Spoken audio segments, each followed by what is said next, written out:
नमस्कार, जय श्री राम। उम्मीद करता हूँ कि सब लोग अच्छे होंगे। तो दोस्तों, आज फिर से आप सभी के बीच में एक नई वीडियो लेके आया हूँ और वीडियो जो होने वाली है थोड़ी सी आपको सोचने में मजबूर कर देगी। और मजबूर इसलिए भी करेगी क्योंकि जिस प्रकार की अभी खबरें हमारे सामने आ रही हैं, हम कहीं ना कहीं इस खबर को देखते मैंने सोचा क्यों ना इस पर थोड़ी सी चुटकी ली जाए। और चुटकी इस बात की है कि मतलब पहले ये खबर आपको पढ़ के सुनाता हूं मैं, फिर उसके बाद हम आगे व्याख्यान करेंगे। एक खबर मेरे पास आई थी, उसमें लिखा हुआ है देहरादून में हर दिन युवाओं की लाशें मिल रही हैं और दीपम सेठ जी को राष्ट्रपति पुरस्कार। आखिर ये सम्मान किस बात का? मैं आप सभी लोगों से विनम्र निवेदन करता हूं कि आए दिन 3-4 महीनों से देहरादून उत्तराखंड देवभूमि में प्रतिदिन हत्याएं हो रही हैं, लेकिन दीपम सेठ जी को राष्ट्रपति पुरस्कार से सम्मानित किया जाता है। छोटा सा प्रश्न है, लेकिन किस चीज के लिए? क्या ऐसी उपलब्धि प्राप्त कर ली कि जो देना मजबूरी हो गई थी? अभी और सुनो आगे। जहां हर रोज हत्याएं की खबर आती हो, वहां के डीजीपी को सम्मान देना सिस्टम की सबसे बड़ी विफलता दिखाता है। देखो, ये कहीं ना कहीं हम अगर कुछ ऐसा सराहनीय कार्य करते समाज के लिए, आम जनता के लिए, तो उनको सम्मानित करना राष्ट्रपति पुरस्कार से जरूरी था और करना भी चाहिए था। हम उसकी सराहना करते हैं। परंतु अगर आए दिन उत्तराखंड देवभूमि देहरादून में तरह तरह की हत्याएं, तरह तरह के कांड, तरह तरह के जघन्य अपराध हो रहे हैं, उसके बाद भी राष्ट्रपति पुरस्कार से सम्मानित किया जाता है दीपम सेठ जी को, तो कहीं ना कहीं हमको इस बात से खेद है कि ऐसी भी क्या उपलब्धियां प्राप्त कर ली थी कि जो मजबूरी हो गई थी सम्मानित करना। देहरादून में खौफ का माहौल है और ऊपर बैठे लोग पुरस्कारों में व्यस्त। इससे ज्यादा शर्मनाक क्या होगा? बहुत अच्छी लाइन लिखी जिसने भी लिखा है न्यूज। देखो, आए दिन हत्याएं हो रही हैं, जघन्य अपराध हो रहे हैं, गोलीकांड जैसे हो रहे हैं।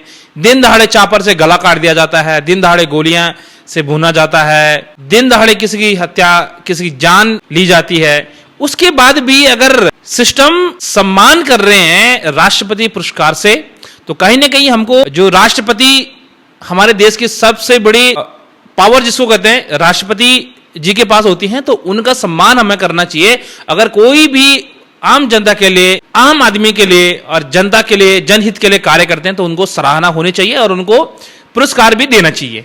लेकिन इस प्रकार के तमाम जघन्य अपराध होने के बाद भी, कांड होने के बाद भी अगर राष्ट्रपति पुरस्कार से सम्मानित किया जाता है, तो कहीं ना कहीं बहुत बड़ा गंभीर सोचने का विषय है कि जिस पे आप सभी लोग सोच समझकर, विचार विमर्श करके आप लोग हमको कमेंट के माध्यम से अपनी राय देंगे।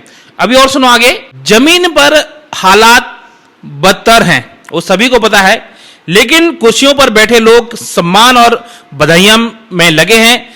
जनता जाए तो कहां जाए? आप आए दिन देखो हत्याएं हो रही हैं, गोली से भून दिया जाता है।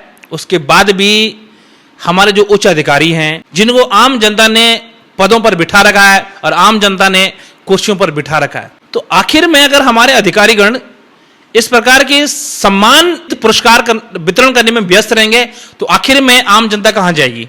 बहुत बड़ा प्रश्न है।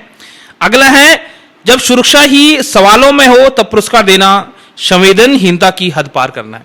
ये जिसने भी लिखा बहुत अच्छा लिखा हुआ है और हम इस प्रकार की निंदा करते हैं कि जिस प्रकार से उत्तराखंड देवभूमि देहरादून, उत्तराखंड में तमाम प्रकार के जघन्य अपराध हो रहे हैं। आप चलो अंकिता भंडारी हत्याकांड मामले से लेकर चलो, केशव थलवाल मामला प्रकरण से लेकर चलो, उसके बाद सुनील रतोड़ी पीआरडी जवान की मौत से लेकर चलो, Joshi ji brigadier retired army sir को उनकी हत्याएं, उनके मामले को देखो।